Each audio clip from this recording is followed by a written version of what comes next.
¿De dónde proviene el agua que sale de nuestros grifos? ¿Dónde se procesa esta misma? ¿Cómo se forman los ríos que alimentan las principales fuentes de la capital limeña? Son las interrogantes que responderemos en este video y señalaremos cuáles son sus principales amenazas en la actualidad, de manera que también se busca concientizar no solo a la población, sino también a las empresas que causan el daño mayor. El agua que consumimos a diario los habitantes de esta poblada ciudad proviene de las plantas de tratamiento de agua potable, o más conocidas como PETAP, quienes captan el agua del río y la procesan para luego moverlas por líneas de conducción hacia los reservorios, que a partir de ahí empieza la red de aducción, llegando así a las redes de abastecimiento para poder llegar a un medidor con su respectiva conexión domiciliaria. Posteriormente, el agua que ya fue usada viaja por la red de alcantarillado que llega hasta la planta de tratamiento de agua residual, que tiene por abreviación PETAR, el cual tiene el objetivo de contaminar menos para no arrojar el desagüe directamente al río, porque la PETAR, luego de darle un tratamiento, puede reutilizar esta para regadíos con uso agrícola o industrial, y el sobrante se bota al río. En la actualidad son 3 plantas de tratamiento de agua potable que alimentan la capital de Lima.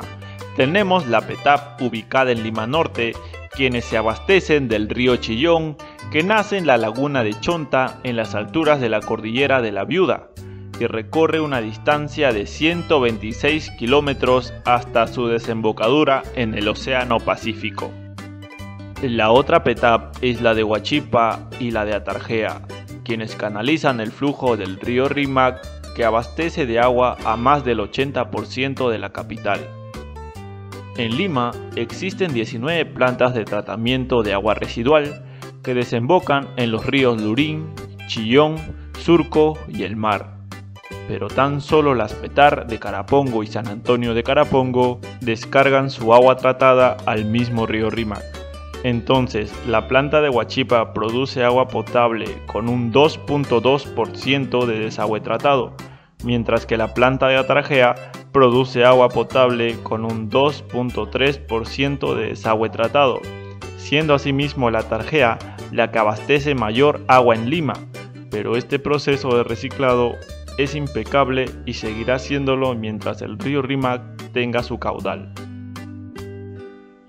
El río Rímac, o el río Hablador como se le denomina, es la principal arteria de Lima, que durante años ha sido el basurero de los pobladores que viven en sus laderas y de los relaves mineros que contaminan el río. A medida que el Rímac se va alimentando de sus diversas fuentes y se acerca a la capital, esta está expuesta a mayor contaminación. Para poder comprender la gravedad de esto, veamos la ruta del Rímac desde su origen.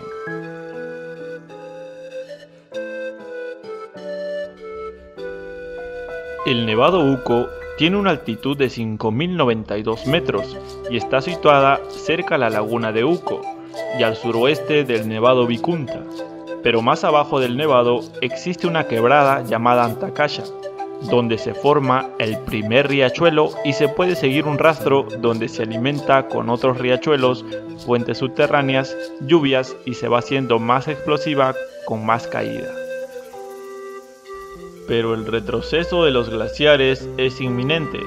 Específicamente desde la revolución industrial, el dióxido de carbono y otras emisiones de gases de efecto invernadero han aumentado las temperaturas, provocando elevaciones de temperaturas mucho mayores en los polos, y como resultado los glaciares se han estado derritiendo rápidamente para terminar desembocando en el mar, pero este mismo es quien no permite que los ríos entren en sequía. El proceso o ciclo inicia cuando el agua del mar se calienta por el sol y se evapora, formando así nubes que se desplazan y suban. Esto se conoce como condensación, cuando la nube, debido al cambio de temperatura, inicia una precipitación que, dependiendo de las zonas, suele llover más a menudo o granizar.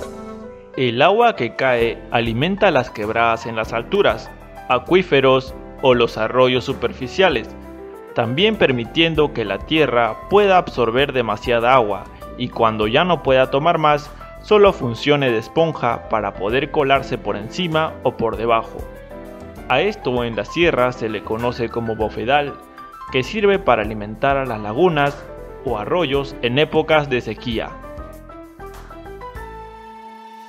La ruta del río Rímac, a medida que desciende, se encuentra con relaves mineros como en San Mateo, a pocos kilómetros de Cazapalca, donde es uno de los miles que usan el río para sus desperdicios. Años anteriores, el río sirvió de basurero y desagüe clandestino. En la actualidad, la pandemia y la paralización de acciones permitieron que los ríos se limpiaran de esto y a día de hoy existe menos contaminación. Pero es reflexivo comparar cómo la naturaleza durante el encierro humano recuperó su pureza. Es una forma de explicar tal vez la problemática en el mundo, como la catástrofe del buque italiano Mare Doricum tanqueado con más de 900.000 barriles de petróleo brasileño, que descargaba las tuberías submarinas de la refinería de Pampilla, operada por Repsol en Ventanilla, provocando así la fuga de alrededor de 11.900 barriles de petróleo, evidenciando a las empresas como las causantes del asesinato ambiental que vienen realizando y cometiendo desde décadas atrás.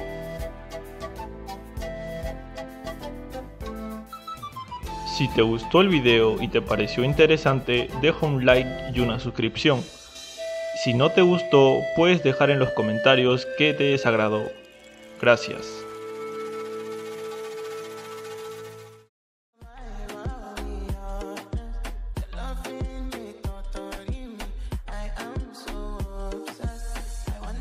Chop your